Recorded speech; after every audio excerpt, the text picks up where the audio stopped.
सृष्टि का आरंभ लगभग 2 अरब वर्ष पूर्व हुआ। एक ईश्वर, एक ही वेद ज्ञान के चलते सब सुखमय वैभवशाली जीवन का आनंद लेते थे। न भेदभाव, न ऊंच नीच, वैभवशाली था आर्यवर्त।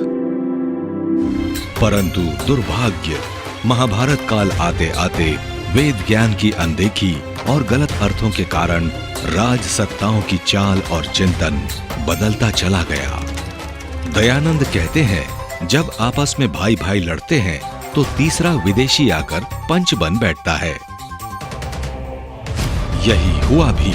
विश्व गुरु रहा आर्यवर्त यह भी पहचानने में सक्षम न रहा कि हम पर कोई और शासन कर रहा है। विशाल वैभव का यह देश विदेशी आक्रांता, अंग्रेजी सत्ता, कुरीतियों और अंधविश्वासों के बोझ तले अंधियारे काल में गहरी नींद में सो चुका था। इसी अंधियारे काल में 12 फरवरी 1824 में मूल नक्षत्र में मूल सत्य की स्थापना के लिए हजारों रश्मियों की चकाचौंध और ध्वनियों की टंकार के साथ गुजरात के टंकारा में मूल शंकर ने जन्म लिया। शिवरात्रि पर बोध होने पर 19 वर्ष की आयु में गृह त्याग कर सच्चे शिव की खोज में दयानंद नाम से प्रसिद्ध हुए। गुरु बिरजानंद जी से शिक्षा पा वे सारे देश में घूमे। देश, धर्म, संस्कृति, सभ्यता, इतिहास और भूगोल को गहराई से जाना, समस्याओं के मूल को समझा और परिवर्तन युद्ध के मैदान में अकेले कूद पड़े। आदित्य ब्रह्मचारी की गर्जना ने सदियों से सोए भारत को झकझोर कर खड़ा कर दिया।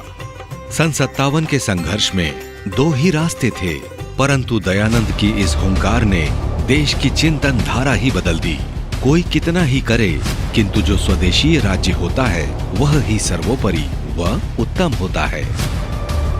इतिहास के हस्ताक्षर हैं कि इस युग में स्वदेशी और स्वराज्य शब्द का जन्म इसी वाक्य से हुआ। विराट भारत की कल्पना दयानंद ने ही दी। वेद के गलत अर्थों को प्रचारित करके अपने ग्रंथों को महानतम बता के मूल संस्कृति समाप्ति का षड्यंत्र था।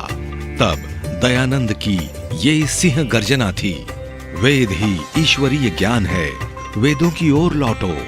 वेद के सही अर्थ भी लौटे और भूले बिसरे लोग भी। इस युग में तुम्हारी क्रांतिकारी सोच ने ही तो आत्मनिर्भर भारत के लिए पहली गौशाला दी, पहला अनाथालय दिया, पहला महिला गुरुकुल और महिला छात्रावास दिया, पहला स्वदेशी बैंक, पहली पुनर्वास कॉलोनी दी, आयुर्वेदिक फार्मेसी दी, डीएवी कॉलेज दिया, गुरुकुल परंपरा को जागृत किया, हिंदी का उपहार दिया, नमस्ते शब्द से पहचान दी।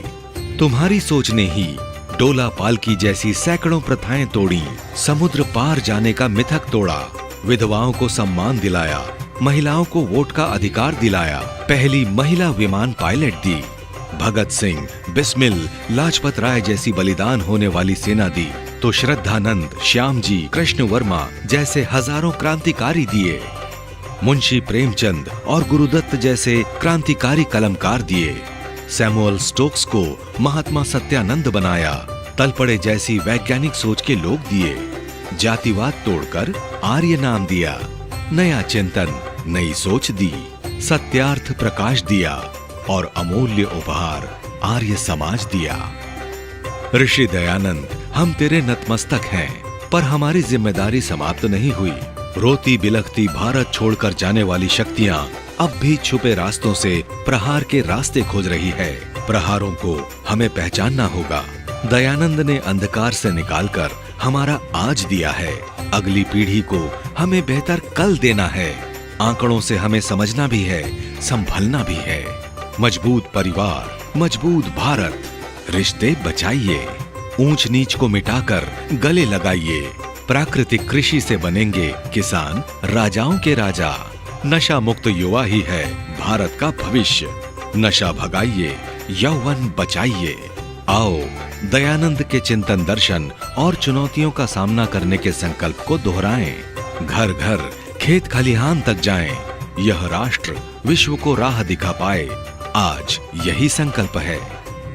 हम विश्वास व्यक्त करते हैं कि आर्य समाज गत 1.5 शताब्दी की भांति ही राष्ट्र निर्माण के कार्यों में पूर्ण संकल्पित एवं समर्पित भाव से कार्य करता रहेगा। भारत को विश्व गुरु बनाने के भागीरथ प्रयासों में आर्य समाज मजबूत भूमिका का निर्वाह करने के लिए कृत संकल्पित है।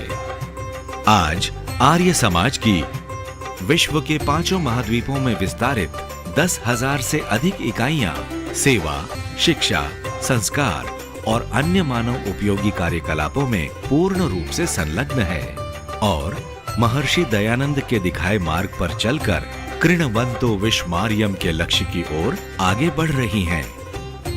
हे महर्षि, हे दयानंद, 200वीं जयंती पर नतमस्तक हैं हम सब। हे दयानंद, तुम्हें वंदन, वंदन, वंदन।